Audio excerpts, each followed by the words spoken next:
welcome to the Spawn Chunks, episode number 53 for Monday, August 19th, 2019. My name is Jonny, but you might know me as Pixel Riffs, and joining me, as always, is Joel Duggan. Hi, Joel. How is it more than halfway through August? When did that happen? I have no idea. It's confusing the heck out of me, which is why I'm stumbling over the intro this week. But yes, we are halfway through August. We are careening towards the holiday seasons already. I say seasons because I think Halloween is probably the first one, despite the fact that all of the stores are already probably selling Christmas stuff. I always look out for it. I'm one of those holiday skeptics who, as soon as Easter stuff starts appearing on January 1st, I'm wagging my finger at the stores going, no, stop it. How dare you? Somebody on Instagram posted a picture of the light up reindeer that you put on your front lawn that were on display at Costco. Now? Yeah. Oh, God. Oh, yeah. No, she was there. I'm not repeating the post because there were some 4-letter words. Yeah, I was going to say. She was mad. The 4-letter word I will use is don't. But we're not here to talk about Costco and Christmas and all of that stuff. We're here to talk about Minecraft. What have you been up to in Minecraft this week? Because I know you've finally been back in the game after recovering from your recent hiking expeditions. Yes, yeah. And no time in Minecraft is being outside in the trees and the grass. I'm in the Nether again. We went from the end where it was dark and gloomy to the Nether where it was dark, gloomy, and on fire. So. And very, very true to form. I did 2 huge 4-hour streams over the weekend, which was a lot of fun to finally have the time to get back in touch with the game and the community and all that kind of stuff. And I have started the work on the Fortress Crossroads farm. It's the one that you've seen in a number of popular Minecraft videos and Hermitcraft, and designed, of course, by Nembon. And the only tricky part is, of course, like he created a video, Nembon created a video that showcases the farm and goes into a lot of explanation as to how it works. But he spends a good part of the video explaining old designs and why he changed them. Sure, so yeah. It just, if you watch the whole thing, you just end up being kind of really confused. It's like, well, why didn't you spend the whole video talking about the one that actually works? There's a lot of theoretical content in Nembon's videos, which I appreciate because he really goes into depth about the mathematics and stuff, but often it is not really to be treated as a tutorial. It's more just here is a farm and this is why it works, but not necessarily how to put it together. Now, I've followed his design for a blaze spawner farm, a double blaze spawner farm, very, very early on in the Citadel, and I found that more of a tutorial. He explained how to do it, why it works, and I thought that was great. I do, as much as I like this farm, as cool as it is, I do find the explanations and the design kind of information a little bit lacking, and the farm is probably one of his best. The video is probably not one of his best. We'll just leave it at that. Sure. So I've downloaded the world that he includes in the description, and I've taken a look at it, and I'm going to try to adjust the farm in terms of size. As with many of these things, I don't need the whole thing. 3 floors is fine. Really, the hard work of the farm is going to be to spawn-proof that part of the Nether once I've got the farm completed. But major steps were taken. The first big stream was sorting out the slabs of the Nether fortress. So I've slabbed the entire fortress. The whole fortress is now spawn-proof. It's actually not a very big fortress, which was good. And then I've also gone underneath the crossroads, and in anticipation of building things and knocking things off, dropping shulker boxes, all that kind of stuff, I've filled in a huge 19 by 19 square underneath the crossroads with sand and then slabbed it. So the lava's gone. So if I or any of my stuff falls off the edge while I'm building this thing, it's just going to hit the platform below and I can go down and get it. So that was the first kind of stream, the prep stream, we'll call it. The second stream, we started on the platforms. We had to go, I just decided you know what? I need ice anyway. So we went up and we gathered a whole bunch of a shulker box full of ice, a shulker box full of packed ice, and just brought it all back. Just I'm going to need this anyway. So we just did that. That was a fun way to hang out and do some stuff on stream. And then we built the 3 main platforms, including the beginnings of a safety nether rack box that's going to go over the top of it when I do all the really touchy redstone stuff. Because I'm tired of being shot at by ghasts. The crossroads is in the middle of a lava lake. It is the perfect position perfect position for this farm. But you still get ghasts spawning. We're getting the odd blaze here and there, which is good. I'm kind of happy that when I walk far enough away from the platforms, I'm actually getting some spawns. It's that kind of like reassurance that it is going to work once I turn all the lights off. Yeah.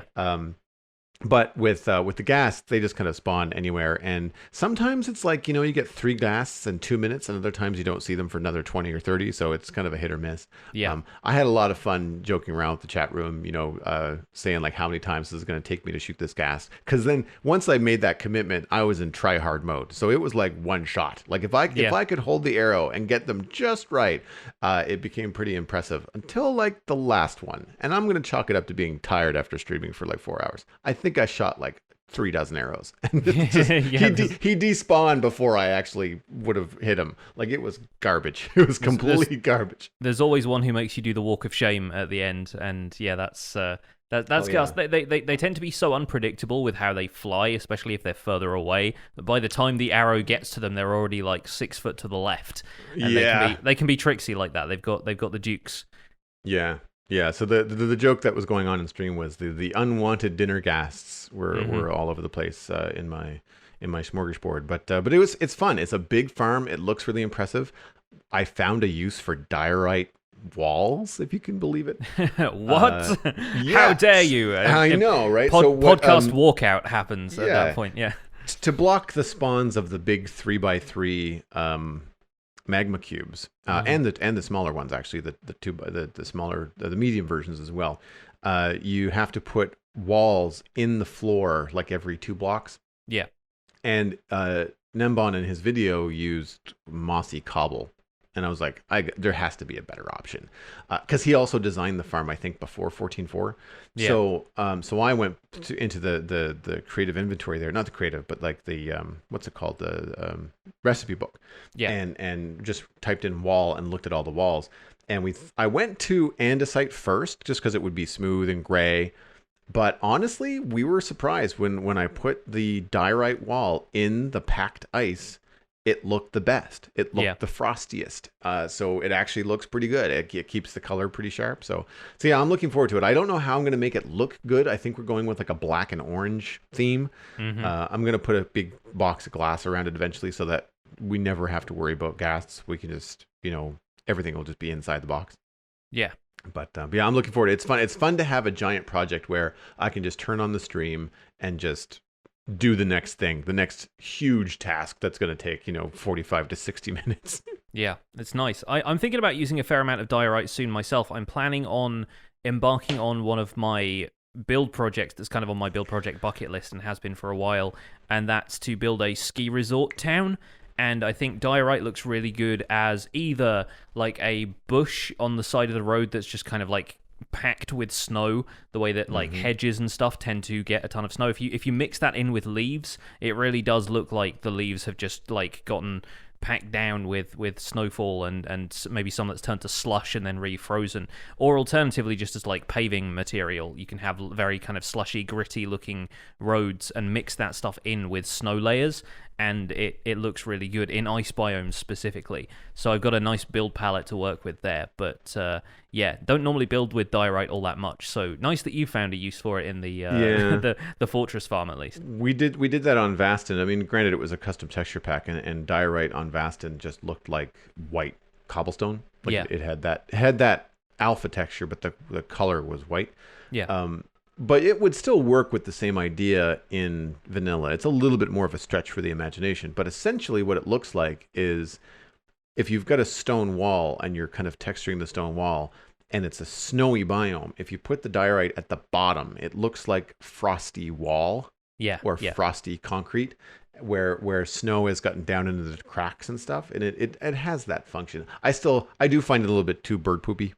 Yeah. But yeah, in the frosty biome, it does work. I've not built in a winter biome in like forever. Yeah, I tend to not do it either. It's kind of one of the challenges I want to set to myself in this series is to build places that I don't normally build. And I think eventually the goal is to have a town or a build of sorts in virtually every biome, just to try out a variety of styles and show what's possible and just work for inspiration for people. But before all of that, speaking of the ghasts that have been bothering you, I have started putting together a custom advancement pack, and I'm doing that with a lot of input from my community. So in, I think, episode 204 of the Minecraft Survival Guide, I said, well, we've done all of Minecraft's in-game advancements. Now, advancements for folks who don't play Java are basically achievements.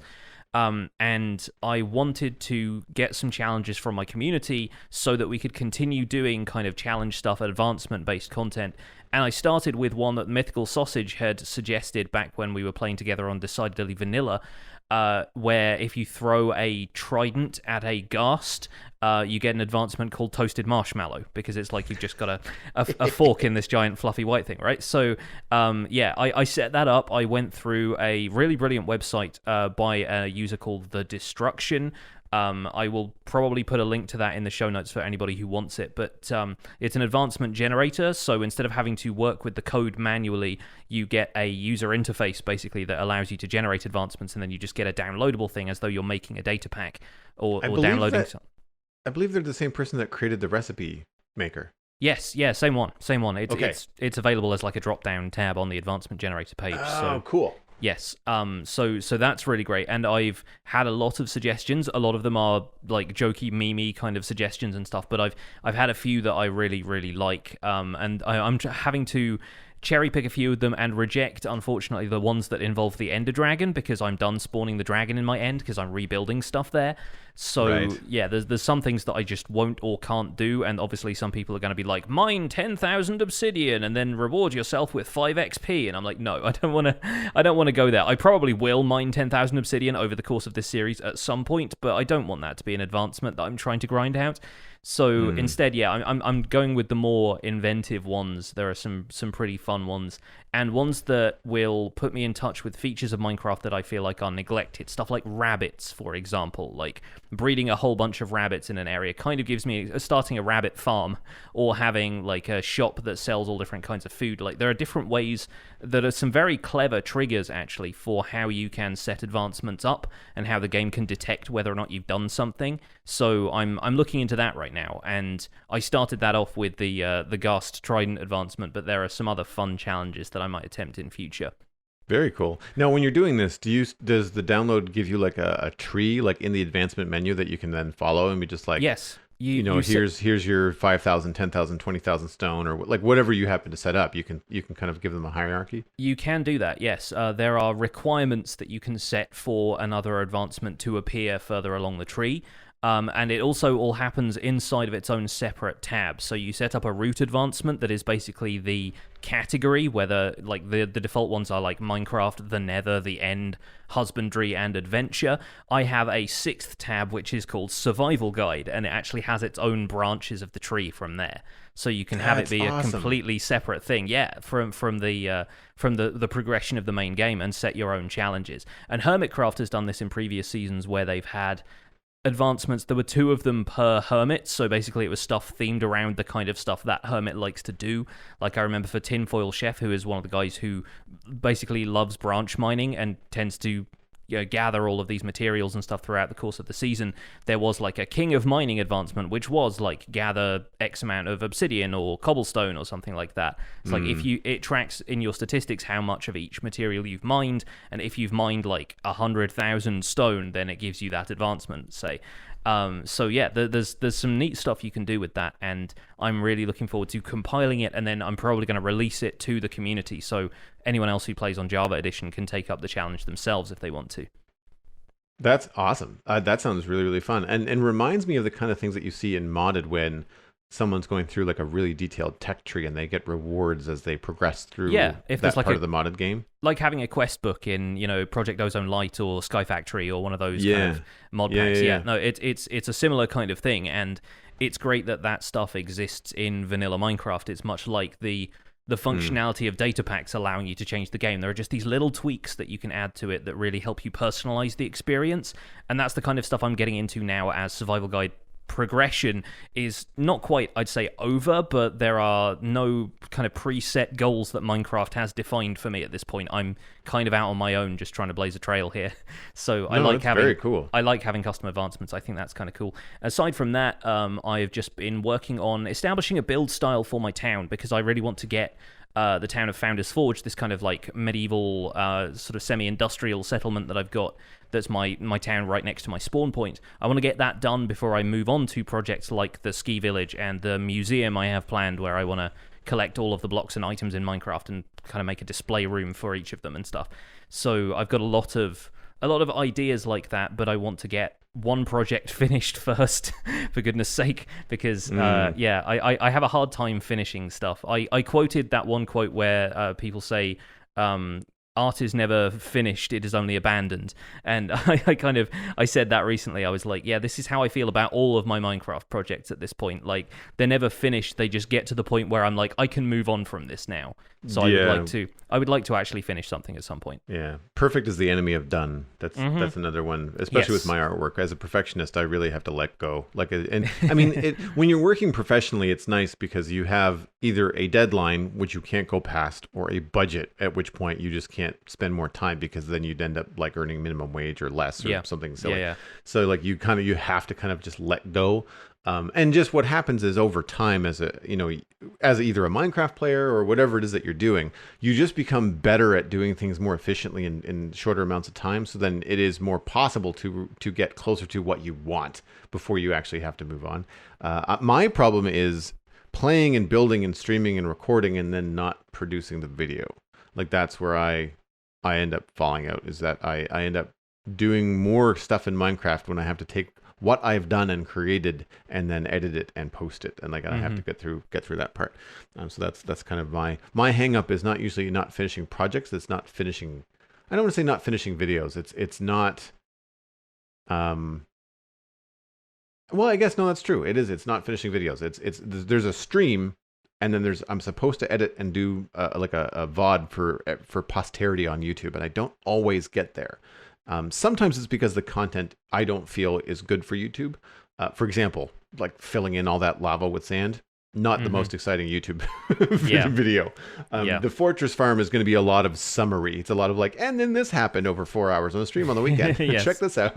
Yes. But yeah, like it's difficult when you've got new things like advancements and new builds, and this idea for a frosty village, that are pulling you. It's like, no, I have to finish this thing first. Yes. But yeah. Well, speaking of being a perfectionist and finishing projects, and there is good and bad news on that front, we're going to move on to the news and talk about some stuff Mojang has been releasing information for, because despite thinking that we were going to get a couple of light news weeks, we still have some things popping up here and there. For a start, on August 15th, a few days ago now, Jeb posted a second post on the Minecraft subreddit, in which he shared a custom Java Edition snapshot in order to test out new combat mechanics. He also clarified in this post that combat update is not going to be the theme of 1.15, and these features are not being developed necessarily with the next update in mind. They're going to announce the theme of it at Minecon still, and kind of like the texture updates that Jappa was doing,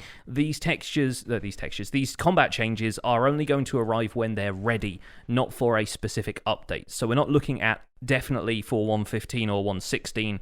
It's obviously going to be something that's going to be quite contentious, and so they are willing to work with the community for a while longer and work with some of these ideas for a little bit as a sort of passion project on the side while they actually develop the thematic stuff that comes out for each major update. So we have that to discuss in just a second, but before we do that, Minecraft.net has a couple of announcements related to graphics, and specifically graphics on Bedrock. A while back, during E3 2017, they announced something called the Super Duper Graphics Pack, which at the time was a pretty ambitious project, which was basically going to bring something like shaders to Bedrock Edition, implementing a realistic lighting engine across the entire Bedrock platform. Or such was their hope at the time. Recently, they have posted on Minecraft.net saying that the Super Duper Graphics Pack has been cancelled, basically. The development on it has been discontinued because implementing that kind of stuff across the entire Bedrock platform was, unfortunately, too technically demanding. Which leads us to the latest announcement, which it kind of comes hot on the heels of them announcing a new rendering engine for Bedrock called Render Dragon, which is a great name. I'm surprised they haven't done that before, to be honest. And partnering with NVIDIA to provide ray tracing on the Windows 10 version. And this really is effectively what they were promising with the Super Duper graphics pack, but just for a very small subset of the Minecraft player base. Because Render Dragon seems to be for all Bedrock platforms and is a rewrite of the rendering engine, and it says it's going to support a range of graphical features depending on what your device is capable of. Ray tracing is currently only available on devices which support something called DirectX R, which is currently only NVIDIA RTX graphics cards. So the likelihood of you being able to get shaders style graphics on the Windows 10 edition of the game is also being further limited down to people who have RTX graphics cards, which are basically NVIDIA's newest line of graphics cards. So a lot of people still won't have adopted those, won't have had the money to be able to splash out on one of them, and those are going to be the sought-after graphics cards going forward, I think. But yeah, a few items of news this week to chat about. Let's go back and talk about combat first, though, so we can get that out of the way. So unlike the first time that they released a custom Java download, I actually downloaded this one and jumped in to play it. This is the second version. I don't know why it's called Combat Zero. It's one of those things where like the update on the Reddit is called version 2, and yet the download is called Combat Zero. Why it's not called Combat 2, I don't know. The first update, I think, was like a date or something. It was like a long string of numbers, and they're kind of going on like an anime style numbering system, I think, where it's like .hack0 version 7 or something, and it's getting a little bit confusing here. But I know everybody at Mojang is working really hard, but just like number everything in sequence. It would make everyone's life so much easier, including some of the confusion that happens in the communities around these updates, because people start talking about like this version or that version, and people are not aware that it's 0, and they call it version 2, and people are like, well, no, which one do you mean? You know, and I think that can be tricky. I downloaded this one and I jumped in. All I did was just, as they suggest, you create a brand new world. It doesn't work with anything else.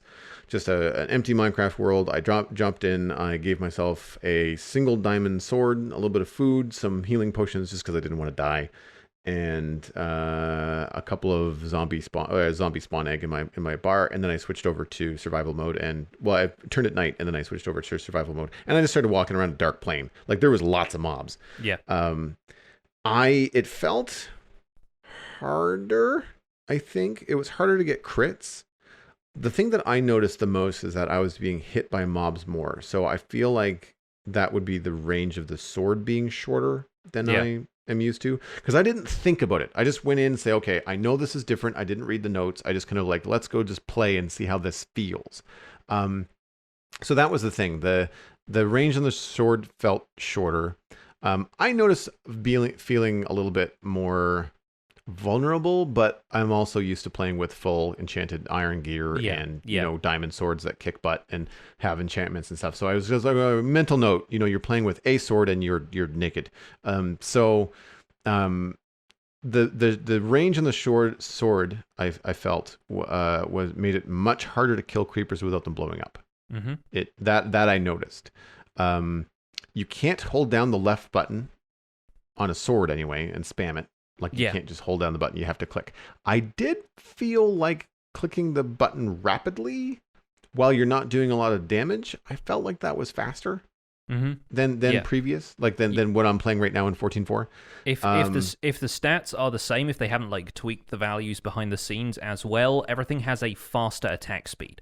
So the cooldown is less. From what I understand about the previous combat snapshot, the idea is that it charges up to 100% faster, and then if you don't swing immediately at that point, sort of behind the scenes, there isn't really any visual indication of this, but it sort of charges up to 200% after that. So like it takes a little bit longer, and if you are slightly more calculated with timing your hits, you do actually do more damage that way, but it does allow people to attack faster if they want slightly more fast-paced combat, which was, I think, a lot of people's issue with 1.9 combat, was that it slowed everything down.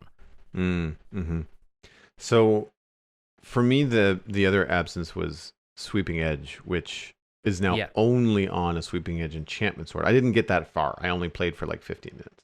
Yeah. So normally on Java Edition, at least, you could do a sweep attack with your sword if you were standing still or crouching, regardless of whether or not it had the sweeping edge enchantment. And a lot of people called that sweeping edge, which it wasn't. Sweeping edge basically just makes sure that any mobs you hit with that sweep attack get the same amount of damage if you have sweeping edge 3. Like, it does 100% instead of like doing a small amount of damage to mobs either side and only doing 100% damage to the one that's directly in front of you. And yeah, there was a lot of like confusion over that being called a sweep attack versus sweeping edge. And so I think maybe unifying those is a really great way to clarify what you mean, because if you're talking about one, you're talking about both.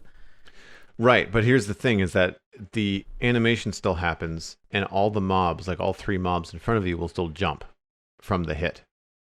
Like, they still take damage. So it's not...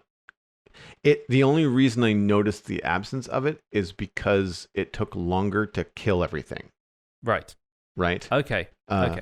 So what I was expecting... So in regular 14.4, without any enchantments on your sword, I felt killing 3 zombies was faster, versus in this combat update, they're still receiving damage, or they're not, and they're bouncing and flashing red, despite not, which is confusing.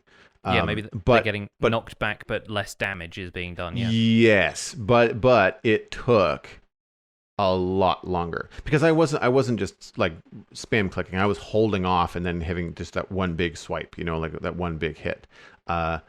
I don't remember I think there was an animation. I think there was like a little swipe animation. So again, like, I think for clarity, if those zombies aren't taking any damage, then they shouldn't have a damage animation. So and I know it's a work in progress, but like, I think there's more work that needs to be done. It was clear to me because I was looking for it, and I knew that sweeping edge was a change. But it just felt like it took a lot longer with a diamond sword to kill multiple zombies. One zombie was still 3 hits. Like, it was still 3 hits and he was done. It was fine. I noticed, I think, and I could be incorrect, so people that know better, please feel free to let me know. I think I still took damage from creeper explosions with my shield up. Is that not supposed to be a thing? Are you supposed to be able to block the full creeper blast? You are supposed to be able to block it, at least in the current Java edition, yeah. Okay. So I feel like I still took damage, but that is not something that I am 100% on, because I was not really paying that close of attention to my hit points when I had like 3 creepers and 4 skeletons on me. Because it was a dark meadow and there was lots of mobs. But it could also have been the fact that I received knockback without taking any damage. Like, I blocked with the shield, because otherwise I would have died. Yeah. But I still got thrown up in the air. So, and that's cool. But I was reading some of the notes on the Reddit, and apparently knockback is not like a sure thing. It's like an RNG as to whether or not you get it or not. And so the complaint there, for the nitty gritty of all of it, is that if you're blocking with a shield and you get a creeper blast, you should receive knockback if you are within X. Like, if you're too close, you should at least get knockback from not just creepers, but like all explosions. TNT, whatever else might be happening. That's player. Talking about PvP, that sort of thing. Yeah. I'm kind of indifferent. I didn't feel like it was going to really affect my gameplay very much, especially once you're at endgame. I don't know if it's really going to be that big of a deal. Yeah. I'm okay with a little bit of an extra challenge. I found that I was making sure, running around without any armor in that field, I was keeping on top of my food. I had to drink a couple of potions. Like, there, I had to be conscious of it. I wasn't just like, I'm pro, I can do whatever I want. It was more difficult, but it wasn't a complete 180. Like, it didn't really feel like a new version of combat. It just felt like tweaks to the existing, which I think is maybe what they're going for. Yeah, the only thing that worried me about the original combat snapshot that they released a while ago was holding down the mouse button to auto attack, and that's been removed in this version, as far as I'm aware, for people who use keyboard and mouse. Apparently, it's still going to be automatic for people who use controllers or touch interfaces, which is understandable because you don't want to just be like tapping the right trigger button if you're on an Xbox controller or the screen if you're on a mobile device. Whereas with a mouse, if you just kind of hold it down, you have a lot more accuracy of your point of view as well. Like, so it's kind of easier to track stuff and do more damage that way. So that was the one thing that trying this out only in a PvE setting, because I really don't play player versus player combat stuff at all. I found the hold down to attack made it too easy because you were always attacking at like the optimal moment, basically, and you could take down creepers very easily with like a wooden axe right at the start of the game, and that made it less of a challenge if you just had to hold down the left mouse button to attack. So now that that's changed again, it feels more balanced, even if much of the rest of the balancing stuff hasn't been applied yet. Like they were talking about either like slowing down player attacks or making mobs a little bit hardier, giving them more toughness or something like that, but they haven't really done any of that as far as I can tell. They've just removed the auto attack thing, and that still means you have to time your clicks somehow, and I think that's probably a win for PC players especially. It felt too easy before for me. But yeah, aside from that, like you, I don't really see much different, which is a good thing because I don't want it to be having to learn combat from the ground up again. And I expect that's one of the main things they have in mind here is we have a player base of like at least 30 million players on Java Edition, 30 million copies sold. And not all of them are going to want to like have a brand new combat experience 10 years into playing this game. So yeah, I really do think they're trying to rework what they've got already, but with a slightly different approach to control scheme, if nothing else, and just a slightly different approach to weapon timing and weapon damage and that kind of stuff. Like you, I spawned myself in a little bit of gear, and I didn't really have any trouble fighting off mobs. That's really all I want to do in the type of Minecraft I play. And PvP players, once again, if you feel like emailing the show to give your thoughts on this combat snapshot, it would be great to hear from the PvP community as this sort of stuff goes on. As far as I can tell from the Reddit thread, there are a few minor things that people are asking for, like not having shields automatically get in your way when you crouch, because people still hold shields when they're building and it kind of gets in the way. I use a lower shield texture pack for that reason, because I always have a shield on me in case something attacks, but I really can't be bothered like having it in the way when I'm trying to build something. But aside from that, there's a couple of tweaks people are suggesting, but I'm not seeing everybody like flipping tables in the Reddit thread. It all seems pretty civil. No, the conversation was good. It was not what I expected it to be. I went through the comments quickly before the show, thinking like, okay, here we go. What table flipping is going to happen? But it wasn't too bad. I have a suggestion. I have a constructive idea, and it might even involve a new weapon type. But I feel like if they're going to mess with the range of weapons, like sword is longer than axe, is longer than shovel, sort of thing. Not that you're going to really attack stuff with a shovel, but I'm hoping that won't apply to tools. Like I'm hoping that the dig range on a shovel is still the same as a dig range on a pickaxe, or the mining range, I guess I should say. But what I'm thinking is that if they're going to have different ranges, I feel like they should not be so close together.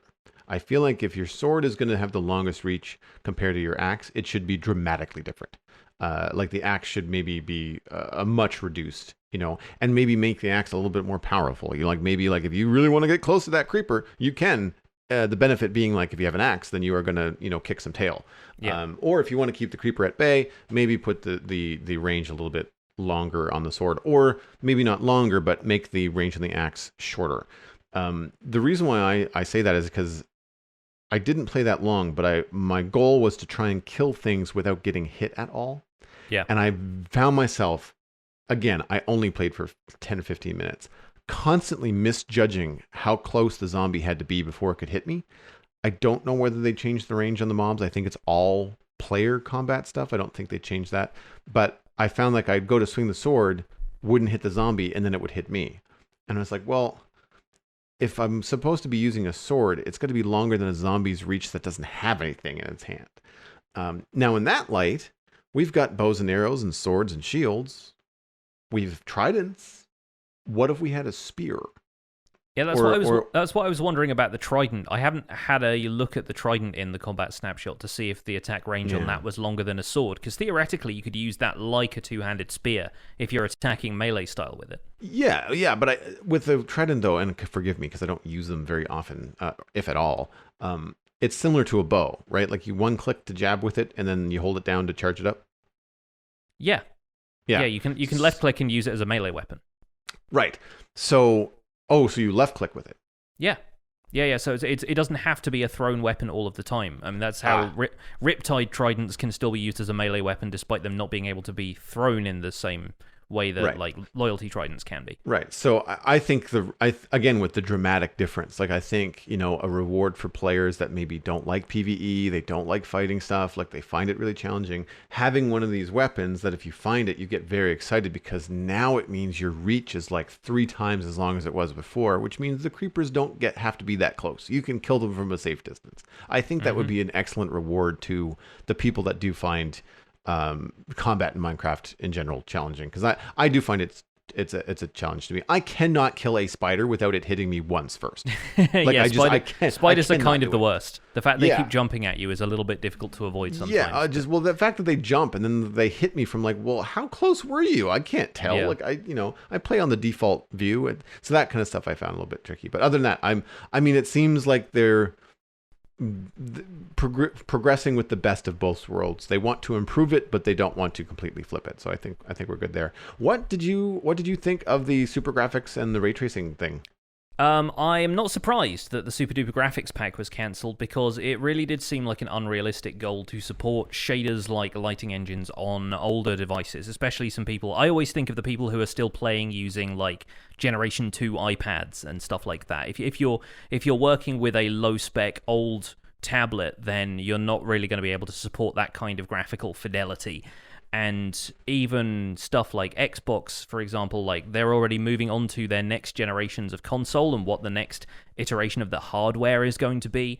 That's the kind of stuff that I would expect to support some incredibly high-end graphics. I say incredibly high-end very loosely here, but considering the amount of processing power and stuff that we know has to go into the logic behind all of Minecraft stuff, the redstone logic that goes into it and all of the mob spawning mechanics and stuff like that, such as they are in Bedrock Edition. I know some people have been making some really great videos about what needs to be fixed in terms of mob despawning in Minecraft lately, but I really do think it was unrealistic to expect that kind of stuff and 4K support and stuff to be rolled out across the board.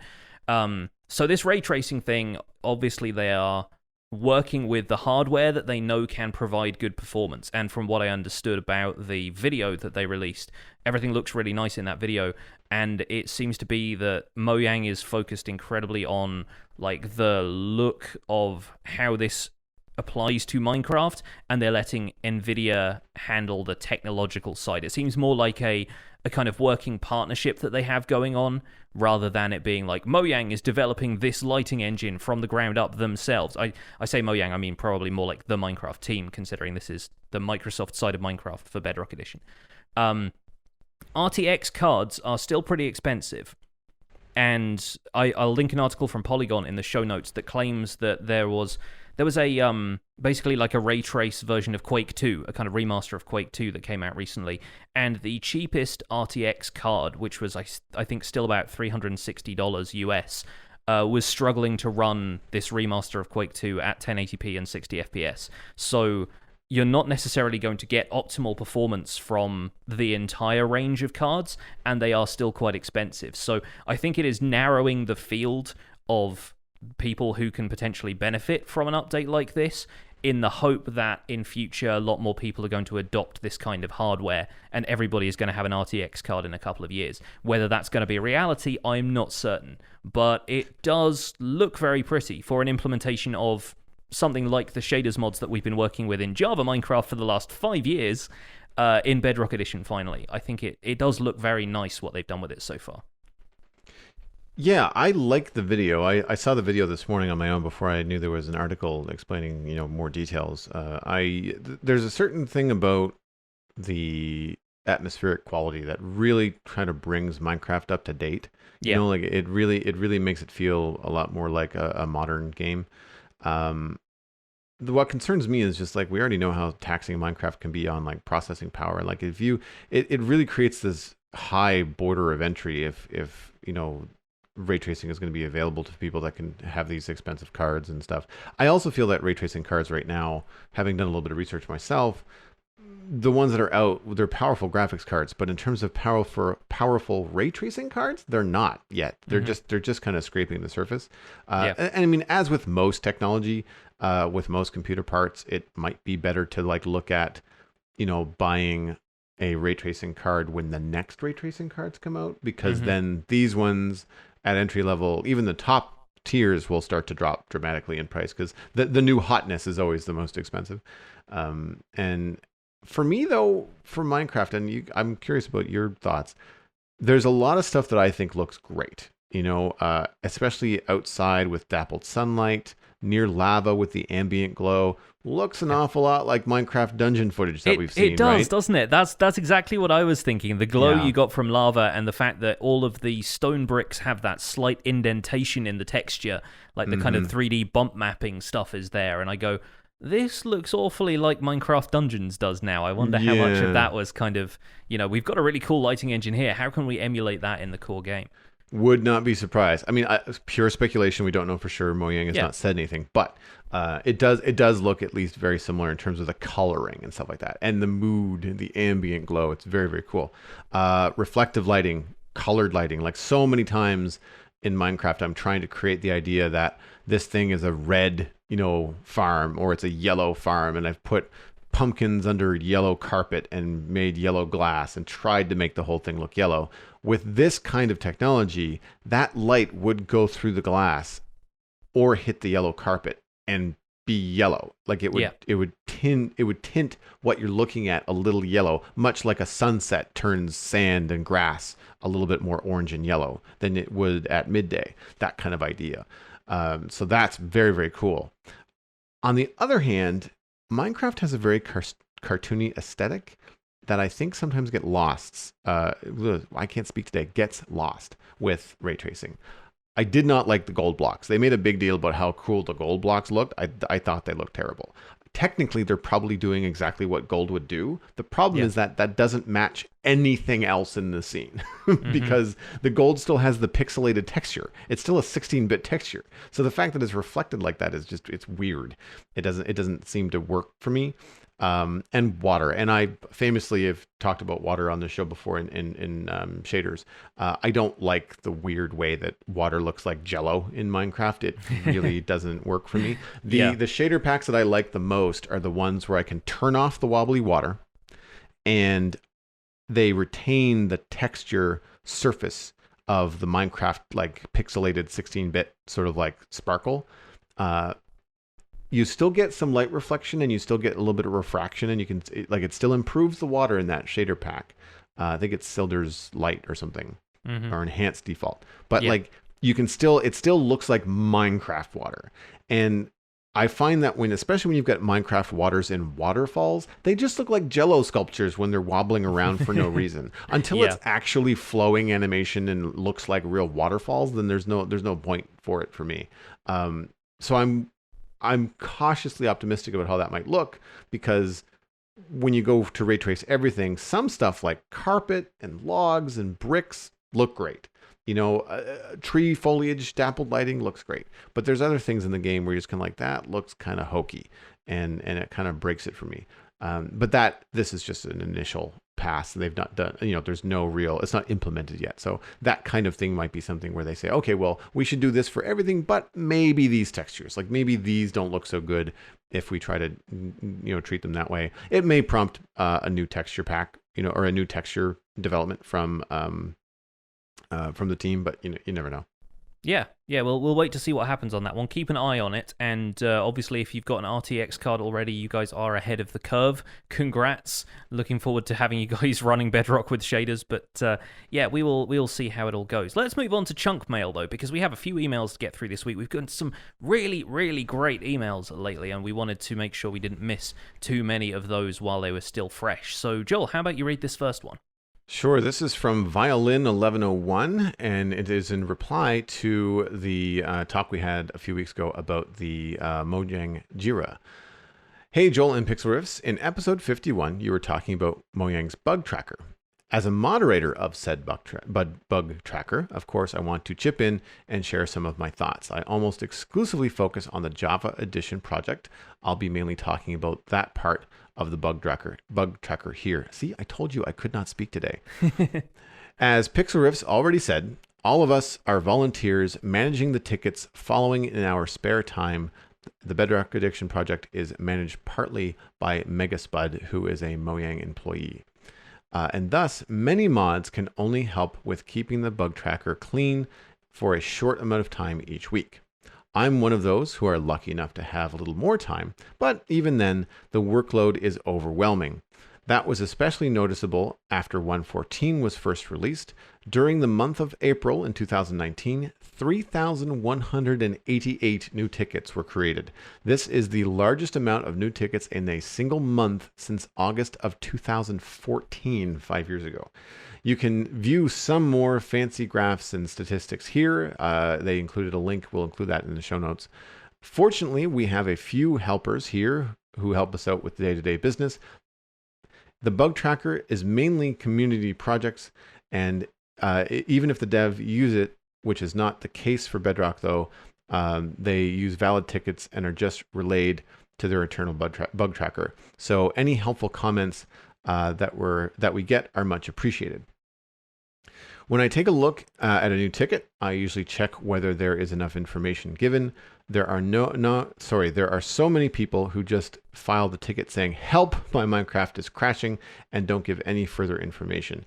Then, if it seems to be a valid issue, I check to see if it has been reported already. At least 50% of the time, it is. So again, going back to our point from a couple weeks ago of checking to make sure that that bug has not been reported before you submit your ticket.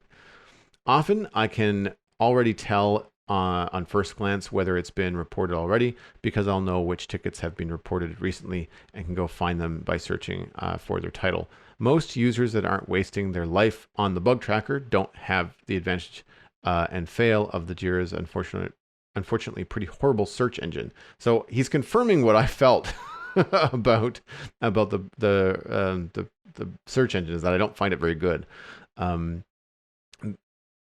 Then if the ticket is passed, all of these tests, I try to reproduce the issue as soon as I find some time for it. This is most often the most time-consuming part, finding out what actually causes the problem and how to consistently get it to occur. If I have found that out, I'll usually make sure the ticket's description and title are correct, and if they are not, I'll change them. Sometimes I'll even film a short video and attach that to the ticket so that people can more easily understand what the bug is all about. It's really hard to find the title that's short enough and accurate, easy to understand, and easily searchable at the same time. It's usually a compromise. If something isn't clear based on the bug report title, usually the description has all the details. Obviously, not every ticket gets the same treatment. You can tell whether a mod or helper has reproduced an issue if the ticket has been marked confirmed. Tickets that are marked as unconfirmed have usually not been touched. There are also community consensus and plausible as ticket flags, which are in between but are very rarely used. Also, this is how I personally do everything. Other mods may do things a little bit differently, but I do want to have something changed about a ticket. You can always talk to the mods in the comments or in the subreddit. They have longer discussions on r/Mojira. Anyway, I hope this email hasn't been too long. It ended to be longer than I expected. It's a lot of detail, though. That's fine. And I was hopefully it was somewhat interesting. Have a great day and keep up the amazing podcast, Violin 1101. Thank you. I'm sorry I butchered the email, but there's a lot of dense stuff to get through. I don't have anything to contribute other than a huge thank you to someone from the moderation team over at Mojira to write in and just kind of confirm and or elaborate on some of the things that we talked about on episode 51. I really appreciate it. That was very, very cool. I think we might drop a line back to Violin 1101 via email just to check that it's okay to reproduce this email in its entirety in the show notes, because if people want to read through this at their own pace, I think it's a really interesting insight into the kind of workflow that people who moderate Mojira have. And so I think having more information about this is a good thing. And thankfully, yeah, you were okay with us reading this on the show, so presumably it's okay to post it publicly, but we will check that first. But I think, yeah, it's gonna be good to read through that yourselves if you're just interested in that side of things and how any of the stuff on Mojira works, because there are clearly a lot of people who use it and a lot of people who moderate it as well. And as always, our thanks goes out to that people, because you are ultimately helping to make Minecraft a better game. All right, let's move on to email number 2. I will read this one. It's from Benny G with about 5 E's on the end. Thank you for your email. It says, "Hi, Joel and Pix. Just listening to episode 52, and I wanted to humbly offer a correction on the subject of the frequency with which villagers refresh their trades in 1.14.4. I believe Pix stated that villagers will only refresh their trades 2 times during working hours, whereas my personal experience with 14.4 has been that villagers actually refresh their trades every 20 to 30 seconds during work hours. This 1.14.4 villager trading frequency actually seems fairly overpowered, particularly if you include zombie curing as well. In my single-player Java world, I currently use a cured librarian as my XP farm. My librarian will sell me 3 bookshelves for an emerald, then buy back books for 1 emerald each. Anyway, really enjoying the podcast. Here's to another 52 episodes. Also enjoying both of your YouTube and Twitch content. Regards from Australia, Ben." Thank you, Ben. Yeah, it wasn't mentioned in the changelog that villagers were going to be able to refresh their trades that often, so I've definitely seen this happening.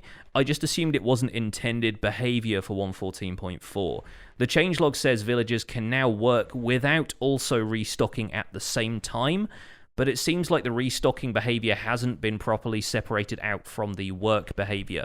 And so the 20 to 30 second work timing is effectively what they've implemented to make sure villagers will constantly produce iron golems for iron farms. That's effectively what allows them to work at any time of day so that they can have met those requirements in order to spawn an iron golem. But it does seem like they currently restock their trades at the same time, which I agree is kind of overpowered, right? Like you're getting the trades refreshing not quite as often as they used to in the previous versions of the game, but then it also it prevents them from locking for basically the duration of a full day. So it's kind of tricky balancing that stuff. Yeah, because in the previous versions of Minecraft, you could unlock a villager just by trading 3 or more different items. Like if you've got carrots, potatoes, and melons, then as long as you traded 3 different items, when you left the UI, it would just unlock again, and you'd be back to go. Like it wasn't a time thing. It was just you just had to have a variety of things on you in order to unlock the villager. I had this discussion with, I want to say it was Will Run for Fun in our Discord, because I quoted the Minecraft wiki, which says that the villagers only restock twice a day, and that in some of the notes I couldn't find it, but in some of the changelog notes for the snapshots, that was also the intended plan. So I felt that this was, as you suggested, not intended behavior, and there is a bug. It took far too long for me to find this. Searching for villagers refresh trades constantly or indefinitely or infinitely did not yield any results on the Jira.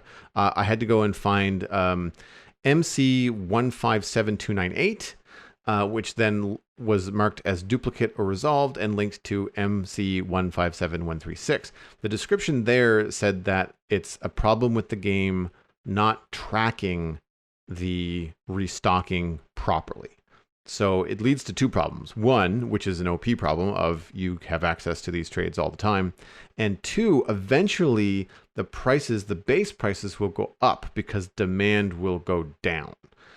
because it's like an infinite loop. Like the more that you trade, the less demand something has, and then it ends up changing the price. I've not traded with any villagers in game. I've not seen enough in videos for it to really be something that I've noticed. I've had a number of other videos confirm, just from watching Let's Plays, that the villagers are refreshing more than just twice a day. So, and we've had a number of reports, both in email and in our Discord, of people saying the same thing. But to me, this is it's definitely a bug, and so I get it. Well, the getting's good, I guess, if you feel like going that route. I feel twice a day with the current way that you can get a mending book for 10, cure a zombie with a villager, cure a villager with a zombie, and then get that mending book down to 1. That to me is OP. Like that to me is just like, well, it's a little bit of extra trouble compared to the other way that people were doing villagers, but it seems like we're getting much better trades at way cheaper prices with a controlled way of doing that. Whereas before in 1.13, it was, you could get good trades, but there was an RNG aspect to it. You had to have an infinite breeder and just sort through villagers until you found the right one. So it's a time sink.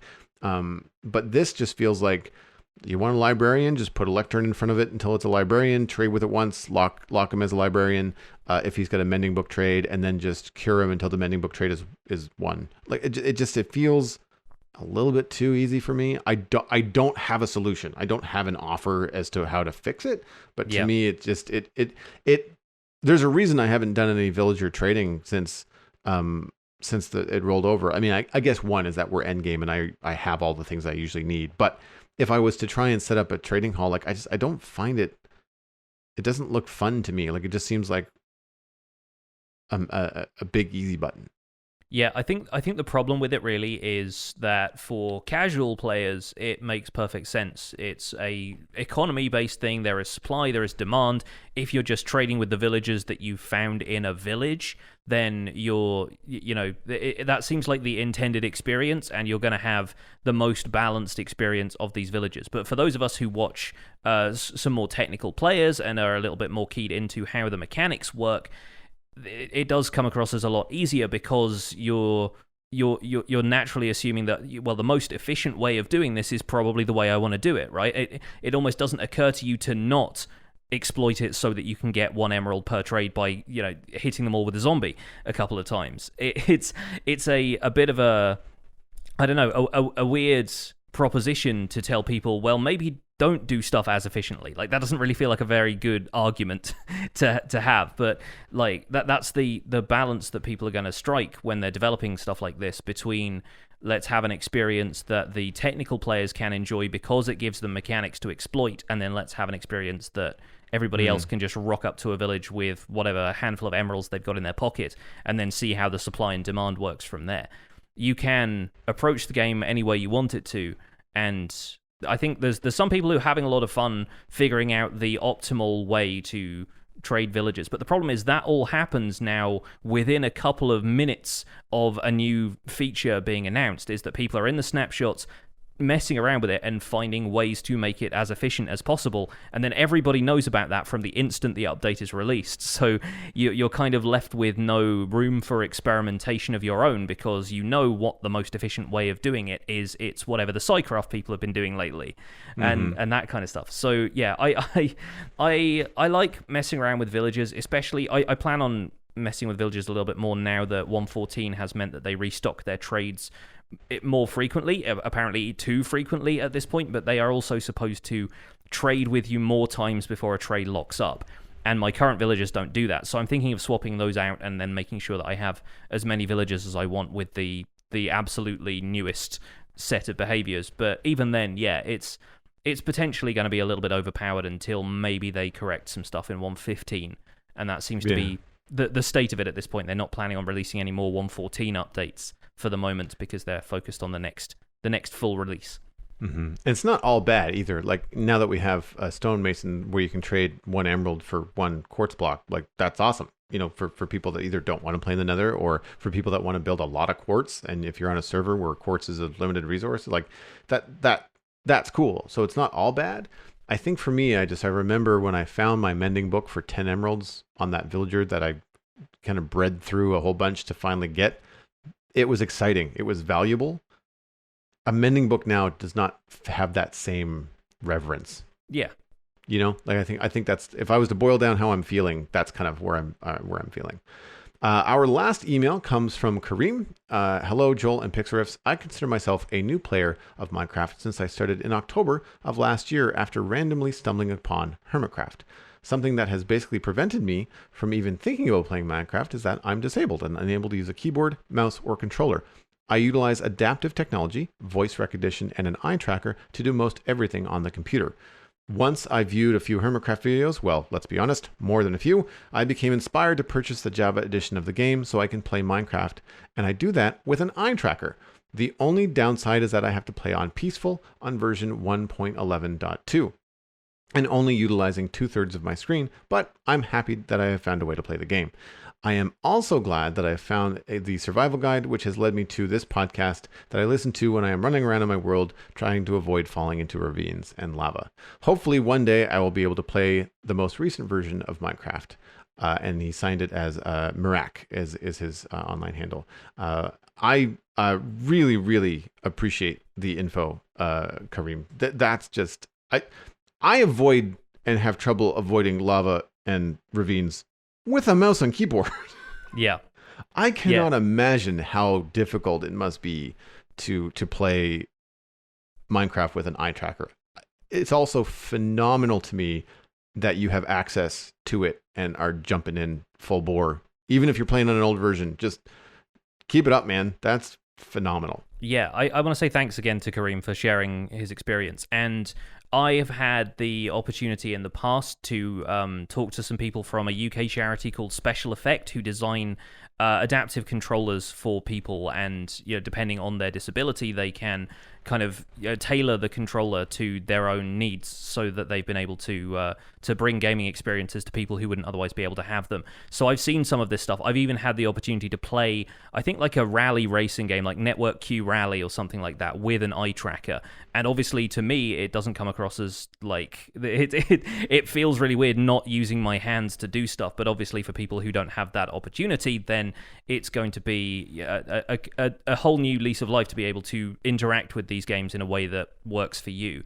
The fact that you can do stuff in Minecraft with it is phenomenal, because Minecraft is a game that requires a lot of like complicated interactions with the world around you. You're breaking and placing blocks, and you're navigating your interface and stuff like that. So it's really cool that you're using an eye tracker to do that.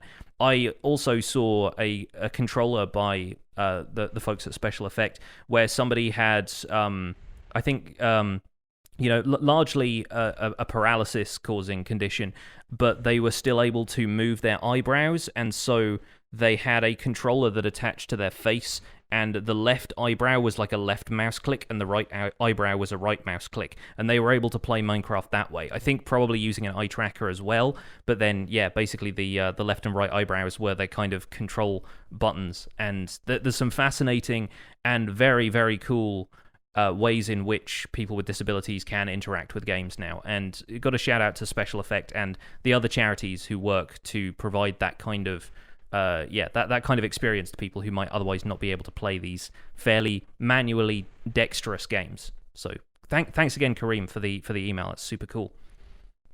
So let's finally move on to our topic, which we're going to try and keep a little brief here, but I've been thinking about this lately because I made an episode for the Minecraft Survival Guide about making a redstone-powered trash can, effectively just a hopper-dropper circuit that allows you to throw items onto a cactus so that they can be safely disposed of without there having to be lava around that's going to set fire to your builds if you're playing with fire ticks turned on and that kind of thing.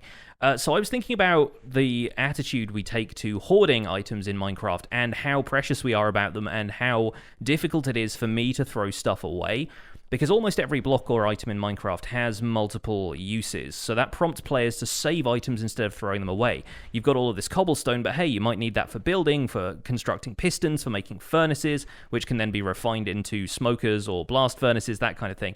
But cobblestone can be farmed, and yet we stuff our storage systems full of blocks anyway. So I wonder why we hold on to all of this stuff that potentially we're not even going to use.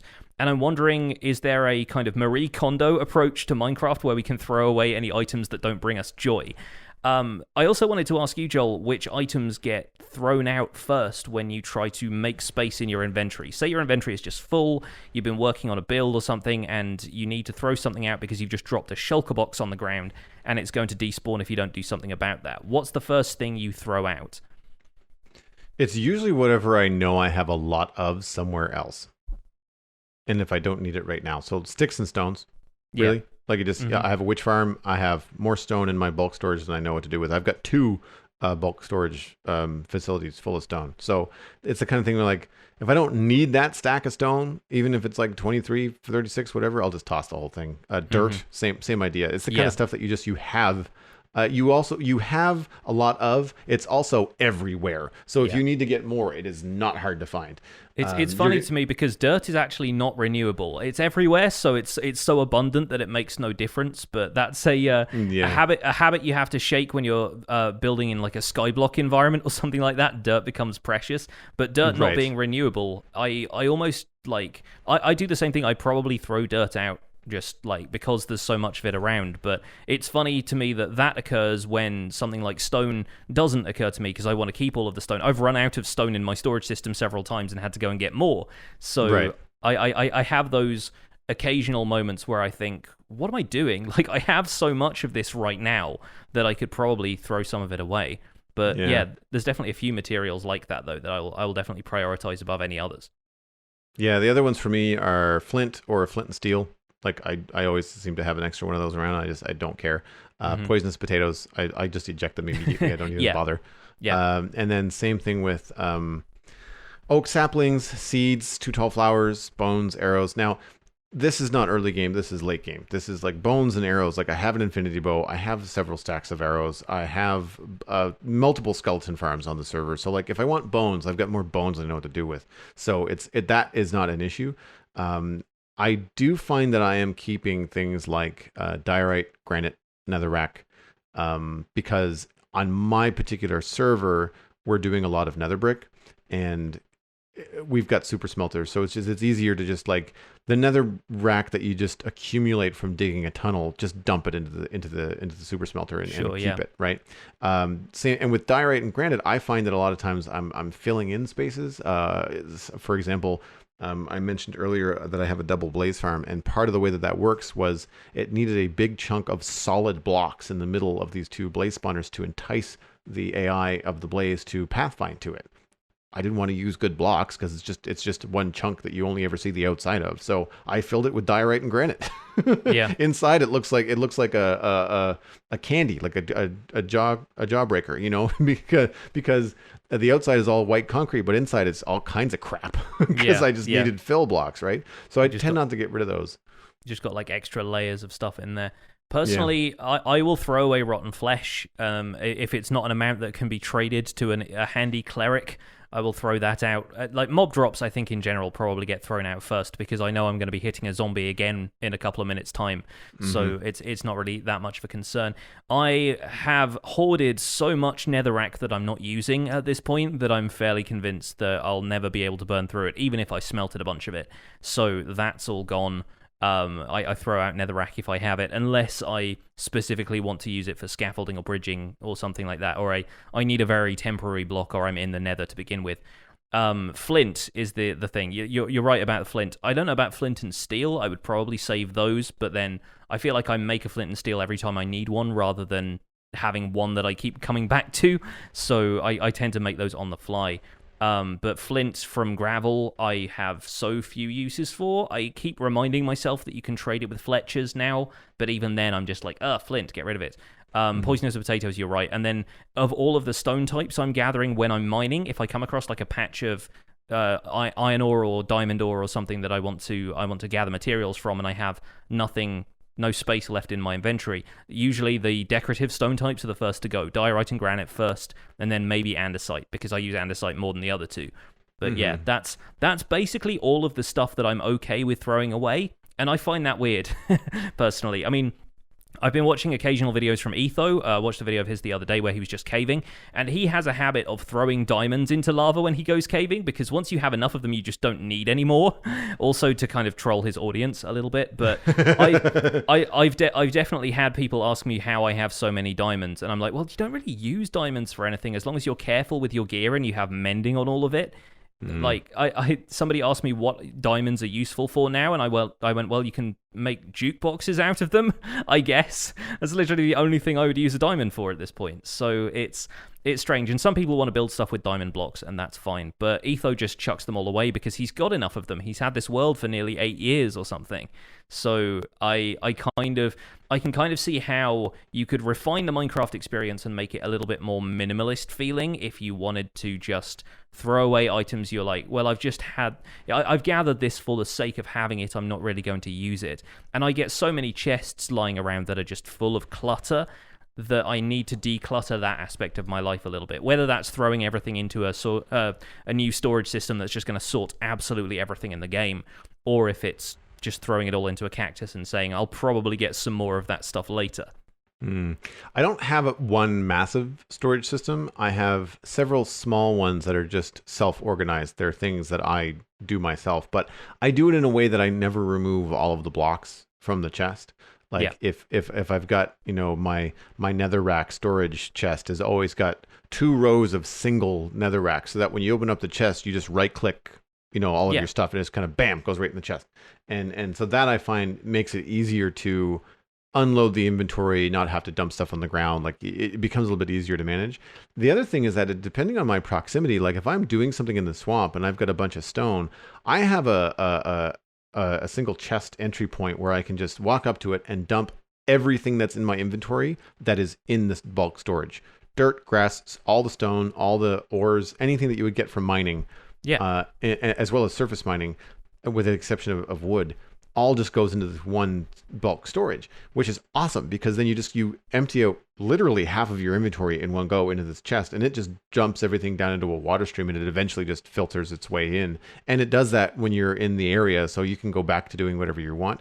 And that's a quick single flight rocket from wherever I am in that area. So I never feel the need to throw stuff out when I'm standing there. I have the infrastructure. I just fly quickly over and dump it back in. It's the same thing with food. Like I do find that I sometimes will throw food away if I have too much of it, or if it's something I'm not eating. Like if I have chicken, but I somehow manage to be carrying 4 carrots, I'll just throw the carrots away because I have a carrot farm. I have chests upon chests of carrots. I don't need more. And vice versa. If I'm in the meadows, I won't throw them away. I'll just walk over to the carrot farm and just toss them in there because then they get filtered into the storage system. So it like if you're close to the depot, then sometimes it's easier to just dump it in the depot than it is to throw it away. It depends on whether you're end game or whether you're early game. Early game, I throw all kinds of useless crap away. It's like, I don't need this. I don't have flesh, sticks, like all kinds of stuff. It just, you fill up so fast early game. I think it's probably also going to come down to if somebody is a player who likes to build resource farms, if building a mob farm is your thing, if building a giant kind of cobblestone TNT farm is your thing, or if you're just keeping the supplies that you get from doing tasks like mining, because a lot of those are going to be time-consuming. Building storage for them is also time-consuming, and it does require you to go back to that main storage place every time you want to do anything, which can be a little bit tough when you want to explore the world and build some stuff elsewhere. So I think establishing those little storage outposts is the key to not just throwing everything away constantly. But I also do wonder if I'm going to use all of the terracotta that I've got out of the mesa for a rainy day. I've been on several mining expeditions just because I felt like I needed those resources at some point, and yes, having them on hand definitely helps me feel a lot better about when I want to build something and I don't need to make several trips to and from a desert to get enough sand for the glass or anything like that. But it is an interesting thought to think that, you can still live a nomadic lifestyle in Minecraft. You can still bring as much as you want or as little as you want with you, and you can start from scratch literally anywhere. I think it's just how prepared you are to do that if you've just thrown away something that you could have used later. Personally, I'm always thinking of the future. I'm always thinking of that later kind of thing where surely I would need to use 64 stacks of orange terracotta or something like that. I have yet to find the project that requires that much orange terracotta, but I will give myself credit with my own creativity and assume that I might at some point in my life. I think too that content creators tend to be hoarders compared to the casual players. Yeah, that is true. I expect anybody who's playing just for fun is not going to want to. It's not going to mind spending a little bit of extra time mining if they wanted to gather a bit more stone to build a house. Whereas the rest of us are so concerned about how effectively our time is used, I think, at this point. But it'd be great to get some perspectives on this from you folks at home as well, so please do email us on the email address that Joel will have for you in a second. But that is going to wrap up this episode of The Spawn Chunks. You can find some information about the show and links to some of the things we've talked about today at thespawnchunks.com. The music for the show is composed by me, and The Spawn Chunks is proud to be a listener-supported podcast. If you get some value out of the show, why not consider putting some value back in? You can visit patreon.com/thespawnchunks to join our community, where pledging at any level will get you an invite to our patrons-only Discord chat and get us closer to our next goal of reinstating the chunk mail dispenser in the post-show. We might actually have reworked that by the time this one goes out. I think we already have changed that. We have, yeah. In Patreon, yeah. So it's not going to be part of the post show so much as every so often we will do a chunk mail themed episode like we have done previously. But we do want to include some emails which aren't necessarily from our patrons and therefore wouldn't just be confined to the post show. So sorry about that. That is actually a revised goal now, and you can read more about it on our Patreon page. Speaking of which, we are currently at 111 patrons, which is up 2 from last week. One of whom was Wizzy Digster, who the delightful username who sent us an email last week, so thank you so much. And special thanks also to our content engineers JD Williamson, Lamas, and Yitz for their support on this episode. Sharing the podcast with your friends is the easiest way to support the show. You can find us at The Spawn Chunks on Twitter and Instagram, but a personal recommendation is by far the best way to share the podcast. Poke a friend in the arm, tell them it's a cool thing to listen to, and then hopefully they will go do it. We are one among more than 700,000 podcasts out there. So the personal recommendation really, really goes a long way, and both Pixel Riffs and I appreciate it. You can email the show at thespawnchunks@gmail.com. You can find us on iTunes, Android, Stitcher, and Spotify, as well as YouTube, if that is where you want to hang your podcasting hat. We have a 5-star review this week from Radioactive Bear, another cool username. On the US iTunes Store. This is from earlier this summer. This podcast is beyond amazing. Every episode has good conversation and content the whole way through. Some parts are informative and others are just Jonny and Joel brainstorming and imagining things. These are just normal episodes explained in one sentence. Then there's the roundtables. Usually a different Minecraft content creator is invited to do a roundtable, and Jonny and Joel and the guests just make great conversation, which is incredible to listen to. Overall, this podcast is downright amazing, and you should definitely listen to it if you are a fan of Minecraft. Thank you so much, Radioactive Bear, for the glowing review. A glowing review from Radioactive Bear, yes.